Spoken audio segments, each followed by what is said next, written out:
First of all, my father never, almost never referred to the Spanish Civil War.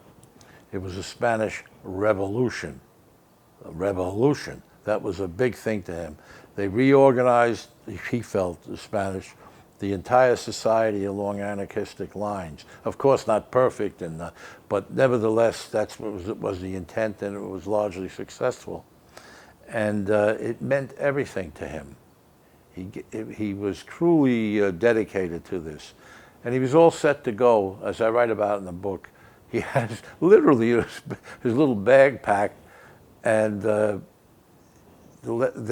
people prevailed upon him not to go. First of all, my mother was pregnant with me, but he'd have gone. He'd have gone. But they said they don't need blind house painters wandering around Spain. So they prevailed upon him to stay home. And they founded this group, all the small anarchist groups and fringe unions. It was operated out of 94 Fifth Avenue. It was the Wobbly Hall at that time. And the anarchists, and they all got together, and they had a publication called Spanish Revolution. You won't read anything about battles. A few, maybe a little bit.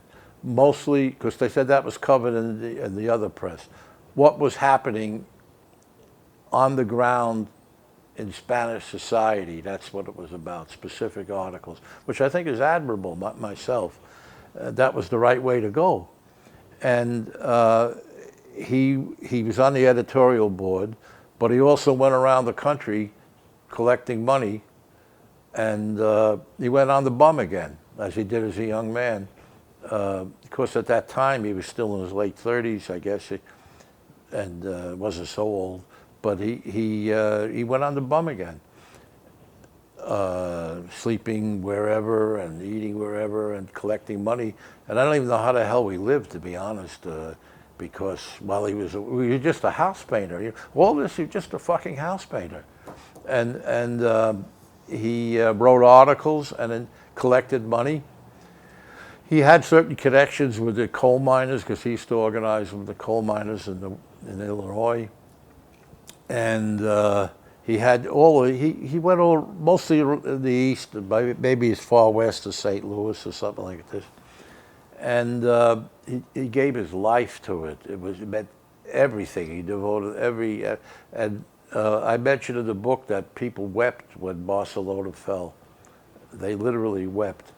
And he was one of those who, it was the biggest, I imagine, the single greatest disappointment in his life. Of course, after that came the Holocaust, but that's not that it wasn't important, it was a different order of things. But this was closest to his heart. And he was a true revolutionist. He believed in this stuff. And this is one of the reasons he so much despised the communists.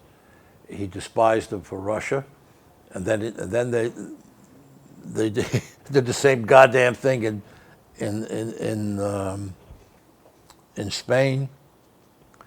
And he had a visceral hatred of the communists. He really did, because he considered them the betrayers of the revolution. And that we mentioned before Maximov. See, that was one of the things that Maximov showed my father, is if you take a close reading of the Communist Manifesto, you'd find that Marx was a dictator. And despite all of his rhetoric, he was a dictator. And so my father felt that Spain was the truest expression of the practical things that anarchists can do. And I think he's probably right.